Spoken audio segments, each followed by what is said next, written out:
सदियों से वीरान पड़ा एक डरावना महल, जिसकी टूटी दीवारें और सन्नाटे से भरे गलियारे अब भी अनकही कहानियां फुसफुसाते हैं। वहां कोई जाने की हिम्मत नहीं करता, क्योंकि कहा जाता है कि उस महल में सच और झूठ दोनों की परछाइयां कैद हैं। लेकिन एक नौजवान अपनी जिज्ञासा और साहस के बल पर उसी भयानक महल की ओर बढ़ता है, उस रहस्य को उजागर करने के लिए जिसे समय ने अब तक छुपा रखा है। शांतिपुरी कस्बे की गलियां सूरज ढलते ही सिकुड़ जाती, दरवाजे बंद हो जाते, दिए बुझ जाते और हर आवाज सन्नाटे में गूंज उठती। बीच बाजार में खड़ा वह पुराना महल होटल, जिसकी दीवारें कालिख से लदी थीं, खिड़कियां टूटी थीं और दरवाजा सड़कर लटक रहा था, रात होते ही एक जीवित राक्षस बन जाता। पिछले 3 महीनों से हर अमावस की रात उसके अंदर से ऐसी आवाजें आती जिससे लोगों की रूह कांप उठती।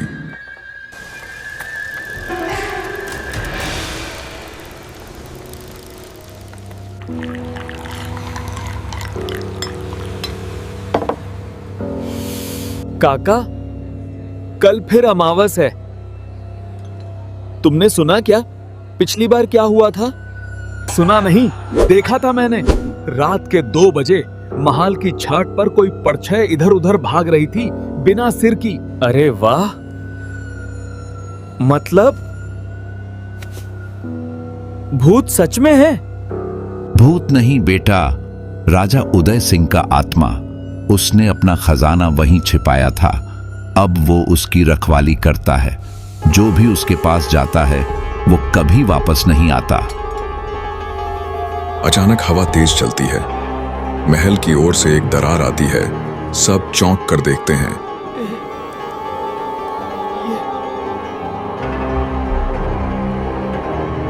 ये क्या था? ये तो शुरुआत है, असली खेल तो रात को होगा। हर से आए पत्रकार विकास ने यह सब सुना। उसकी आंखों में जिज्ञासा थी, लेकिन दिल में एक अजीब सा डर भी। वह अपने मामा के घर ठहरा हुआ था।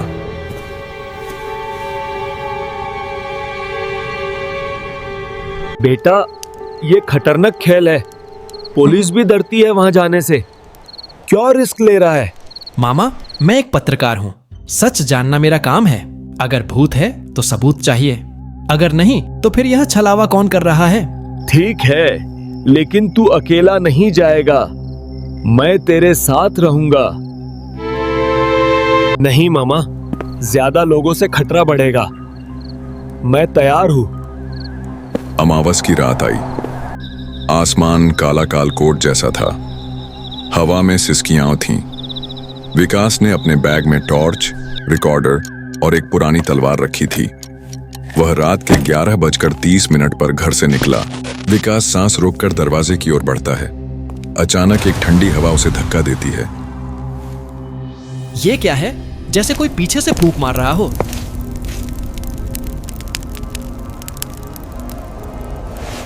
वह टॉर्च जलाता है। रोशनी में दरवाजे पर खून जैसा लाल धब्बा दिखता है।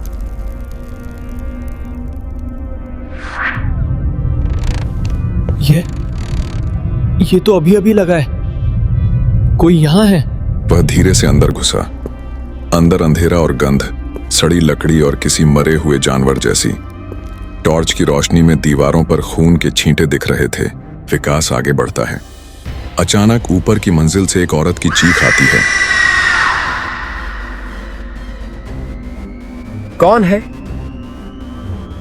कौन वहां है?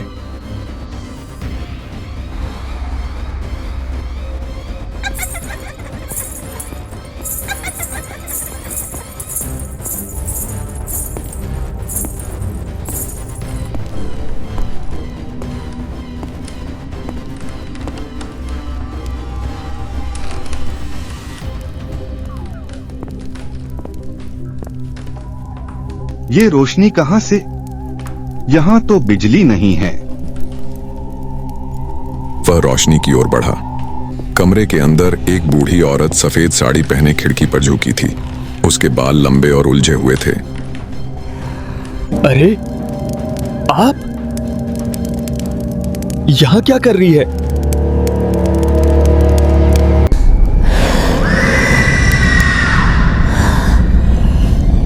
वापस जाओ, ये खजाना मेरा है, जो छुएगा मर जाएगा। वह भागने लगा, लेकिन दरवाजा अपने आप बंद हो गया। कमरे में ठंडक बढ़ने लगी। औरत उसकी ओर बढ़ी, हाथ आगे बढ़ाए हुए। अचानक विकास को याद आया, उसने अपने बैग में पवित्र जल रखा था। वह झट से बोतल निकालकर औरत पर छिड़क देता है। जय श्री राम। औरत चीखती है और गायब हो जाती है। उसकी जगह पर एक प्रोजेक्टर और सफेद कपड़ा पड़ा है। ये तो नकली था। कोई मेरे पीछे पड़ा है। उसी वक्त नीचे से आवाजें आने लगीं, जैसे कोई दीवार तोड़ रहा हो। विकास छिपकर नीचे गया। एक बड़े हॉल में 2 आदमी, एक लंबा चौड़ा, दूसरा छोटा, दीवार पर हथौड़ा मार रहे थे। उनके चेहरे काले कपड़े से ढके हुए थे। छोटू, तेज कर, सुबह होने वाली है।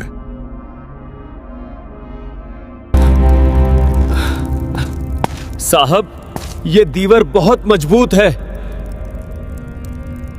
चुप! राजा उदय सिंह ने यही छुपाया था। उसकी डायरी में लिखा था, तेसरिया मंजिल, उत्तर देवर, नेले रांग की एत के पीछे। लेकिन साहब, वो पत्रकार, वो तो अभी यही था।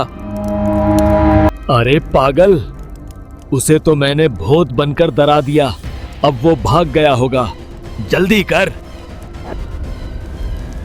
विकास ने सब कुछ रिकॉर्ड कर लिया था। उसने अपनी टॉर्च उन पर डाली और चिल्लाया, रुको, पुलिस बुला रहा हूं। तू जिंदा है? हाँ, और तुम्हारा खेल खत्म। तुम सेठ धनराज हो ना, राजा का दौर का रिश्तेदार। अच्छा, तो पहचान गया, लेकिन अब तुम जिंदा नहीं रहोगे। छोटू, उसे पकड़। छोटू विकास पर झपटा, लेकिन विकास ने तलवार से उसका हाथ काट दिया। खून बह निकला। सेठ धनराज डर गया और भागने लगा। विकास ने पीछा किया, लेकिन अंधेरे में वो गायब हो गए। विकास ने तुरंत पुलिस को फोन किया। रिकॉर्डिंग और खून के निशान सबूत थे। सुबह होते ही पुलिस ने सेठ धनराज को उसके घर से गिरफ्तार कर लिया। उसके पास से राजा की डायरी और खजाने का नक्शा मिला। शाबाश, तुमने बहादुरी का काम किया। यह सारा डर सेठ ने फैलाया था ताकि वह खजाना चुरा सके। सर, असली भूत तो इंसान की लालच होती है। सेठ धनराज ने भूतिया आवाजें रिकॉर्ड करके बजाईं। उसने प्रोजेक्टर से भूत का नकली दृश्य दिखाया। खून के धब्बे रंगीन पानी से बनाए थे। खजाना सरकार को सौंपा गया। शांतिपुरी फिर शांत हो गया। महल होटल अब एक संग्रहालय बन गया है, जहां राजा उदय सिंह की कहानी लिखी है। विकास को पुरस्कार मिला, लेकिन उसे हमेशा याद रहेगी वह रात जब अंधेरे ने रूप बदला, डर ने सच को छुपाया और एक इंसान ने भूत बनकर सबको डराया। डर तो बस एक छलावा है, सच की रोशनी ही सब कुछ बदल सकती है। अचानक पीछे से एक आवाज आती है, विकास, विकास। कोई नहीं है, सिर्फ हवा और एक पुरानी ईंट जो टूट कर गिरती है।